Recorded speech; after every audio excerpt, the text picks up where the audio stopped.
Nikki, and I'm here for Miracle's Kitchen. It's actually my hobby to cook and cook. Kasi ang dami kong anak. So, yun yung gusto nila, laging kumain. Siyempre, yung asawa ko ganun din. Mahilig kami kumain. Hindi lang ako tumataba. Alam ko yung struggle ng mga nanay or household na hindi marunong magluto or hindi alam yung lulutuin for the week. So, I hope this video or this channel could help you guys kung anong iluluto nyo or paano yung ways ng mga pagluluto. Disclaimer lang hindi ako pro.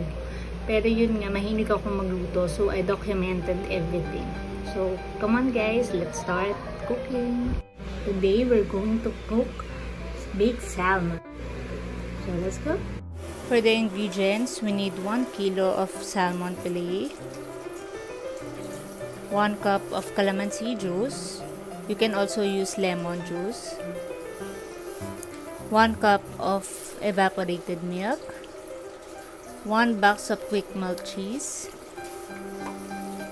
3 tablespoons of butter, 2 cloves garlic, 1 tablespoon of flour, Parmesan cheese, salt, and pepper. We'll also be needing a baking pan. Arrange the fillet in the baking pan first.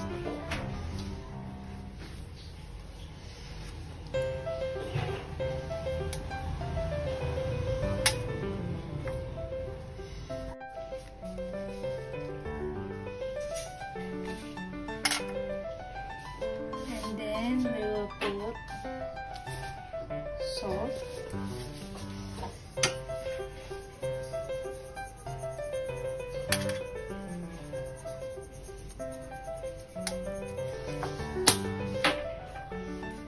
and pepper,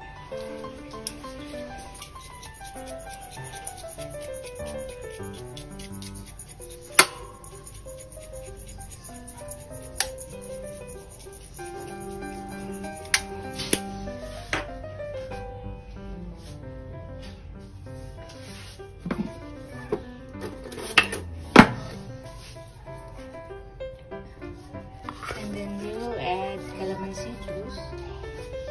Ito para mawala yung lasa na.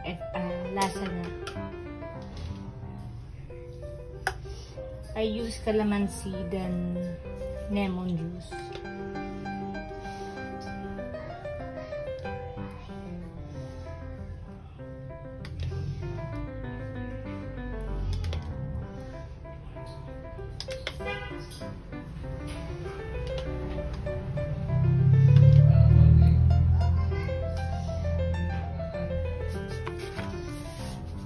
And then you will just set it aside.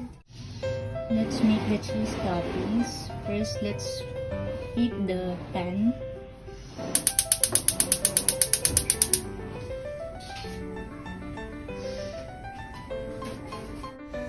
When it's heated, let's put the butter.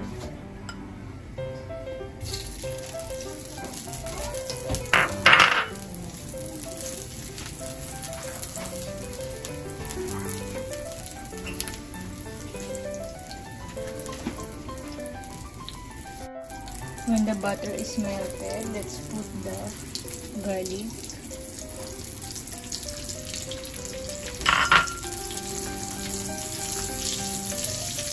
Lower the fire so hindi masusunog yung butter.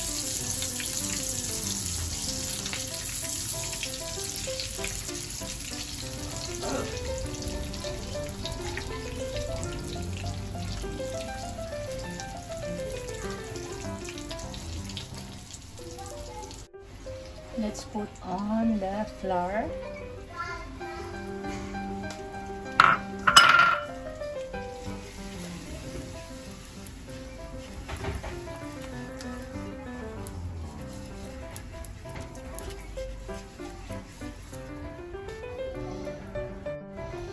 Then we put the cheese, melt cheese.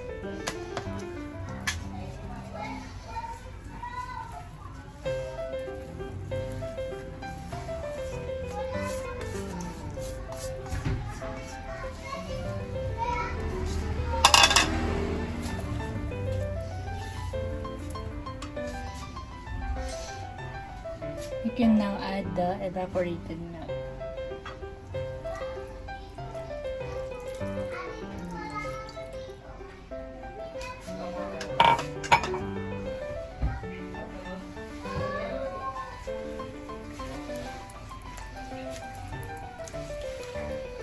You just mix until mag-melt yung cheese natin.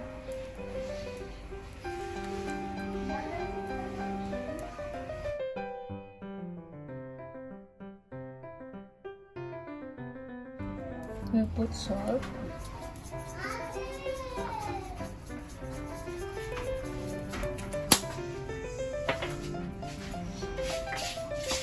And pepper.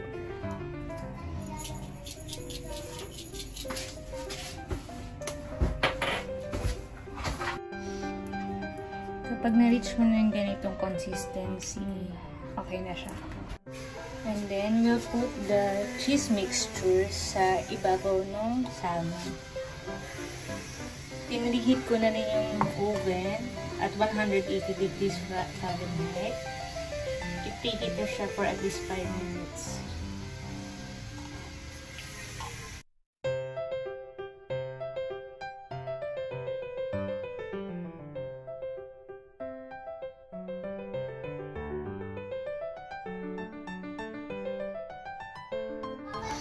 And then, put Parmesan cheese sa ibabaw. Na-preheat ko na yung oven at 180 degree.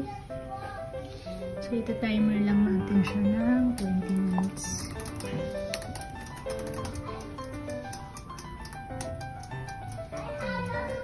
And then, put it inside. And let's bake it for 20 minutes.